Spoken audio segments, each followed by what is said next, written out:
જય શ્રી કૃષ્ણ મિત્રો, નિત્ય સત્સંગમાં આપ સૌનું સ્વાગત છે। આજે આપણે સાંભળીશું ઇન્દિરા એકાદશી વ્રત કથા મહાત્મય। જો આ વિડીયો તમને પસંદ પડે તો લાઈક અને શેર કરી ચેનલને સબસ્ક્રાઇબ જરૂરથી કરજો। હિન્દુ ધર્મમાં એકાદશી વ્રત મહત્વપૂર્ણ સ્થાન ધરાવે છે। પ્રત્યેક વર્ષ દરમિયાન 24 એકાદશીઓ આવે છે અને જ્યારે અધિક માસ હોય ત્યારે તેની સંખ્યા વધીને 26 થઈ જાય છે। ભાદરવા માસના વદ એટલે કે કૃષ્ણ પક્ષ સમયે આવતી એકાદશી ઇન્દિરા એકાદશી તરીકે ઓળખાય છે।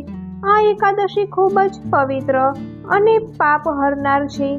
આ વ્રતના પ્રભાવથી મોટામાં મોટા પાપોનો નાશ થઈ જાય છે। નીચ યોનિમાં પડેલ પિતૃઓને પણ આ એકાદશીનું વ્રત સદગતિ આપનારું છે। શ્રાદ્ધ પક્ષમાં આવતી આ 11 ખાસ એટલા માટે છે કે તે કરવાથી પિતૃઓનો ઉદ્ધાર થાય છે।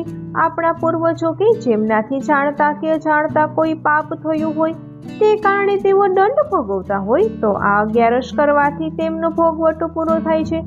તેથી તેમને શાંતિ મળે છે અને પરિવારને આશીર્વાદ મળે છે। સાથોસાથ વંશની વૃદ્ધિ થાય છે।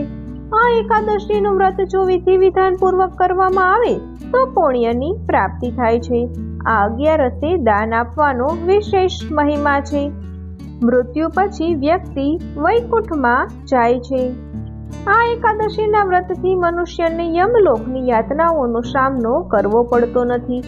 પદ્મ પુરાણમાં તો એવું કહેવામાં આવ્યું છે કે શ્રાદ્ધ પક્ષમાં આવનારી આ એકાદશીનું પુણ્ય જો પિતૃગણોને આપવામાં આવે તો નરકમાં ગયેલા પિતૃગણ પણ નરકમાંથી મુક્ત થઈને સ્વર્ગમાં જતા રહે છે। તો મિત્રો, આ હતું ઇન્દિરા એકાદશીનું મહાત્મય। હવે આપણે સાંભળીએ ઇન્દિરા એકાદશીની વ્રત કથા। શ્રી યુધિષ્ઠિર બોલ્યા, હે ભગવાન, હવે તમે કૃપા કરીને ભાદરવા માસના કૃષ્ણ પક્ષની એકાદશીની કથા કહો। આ એકાદશીનું નામ શું છે તથા આ એકાદશીનું વ્રત કરવાથી શું ફળ મળે છે તે મને કહો। ત્યારે ભગવાન શ્રી કૃષ્ણ બોલ્યા, હે રાજન, ભાદરવા માસના કૃષ્ણ પક્ષની એકાદશીનું નામ ઇન્દિરા છે। આ એકાદશી કરવાથી નરકમાં ગયેલા પિતૃઓનો ઉદ્ધાર થાય છે। સતયુગમાં મહિષ્મતી નામની નગરી હતી। ત્યાં મહાપ્રતાપી રાજા ઇન્દ્રસેન રાજ કરતા હતા। રાજા પોતે ધર્માત્મા અને પ્રજાવત્સલ હતા। તેમના શાસનમાં પ્રજા પણ સુખ ચેનથી રહેતી હતી। ધર્મ અને કર્મના તમામ કાર્યો નગરમાં ખૂબ સારી રીતે થતા હતા। એક દિવસે એવું થયું કે નારદજી ઇન્દ્રસેનના દરબારમાં પહોંચ્યા। ઇન્દ્રસેને તેમને પ્રણામ કર્યા અને આવવાનું કારણ પૂછ્યું।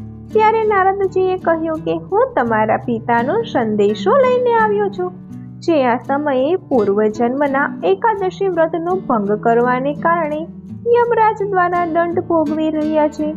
નારદજીની વાત સાંભળી ઇન્દ્રસેન વ્યથિત થઈ ગયા। દેવર્ષિને તેનું સમાધાન પૂછવા લાગ્યા। ઇન્દ્રસેને કહ્યું કે મહારાજ, કોઈ ઉપાય બતાવો કે જેથી કરીને મારા પિતાની પીડાનો અંત આવે અને તેમની ગતિ થાય। ત્યારે દેવર્ષિએ કહ્યું કે હે રાજન, તમે શ્રાદ્ધ પક્ષમાં આવતી ઇન્દિરા એકાદશીનું વ્રત કરો।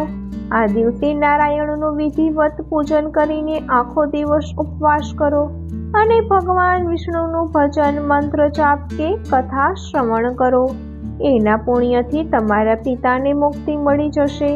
એ દિવસે યથાશક્તિ દાન પણ કરો। આમ કહીને નારદજી અંતર ધ્યાન થઈ ગયા।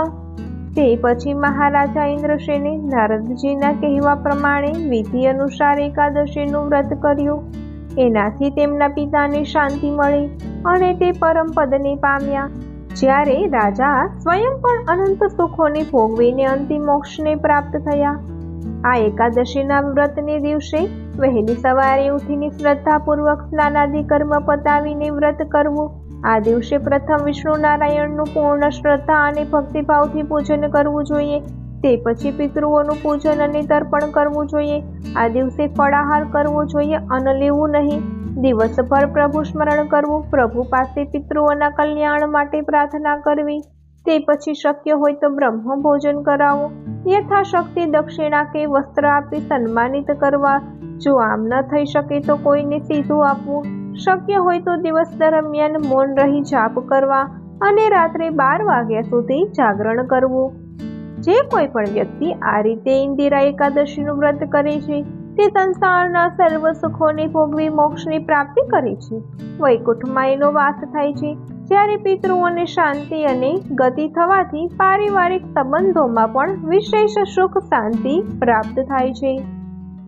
આમ ભગવાન શ્રી કૃષ્ણએ રાજા યુધિષ્ઠિરને ઇન્દિરા એકાદશીની વ્રત કથા તથા મહત્વ સમજાવ્યું. તો મિત્રો, જો આ માહિતી તમને પસંદ પડી હોય તો વિડીયોને લાઈક અને શેર કરી ચેનલને સબસ્ક્રાઇબ જરૂરથી કરજો. જય શ્રી કૃષ્ણ.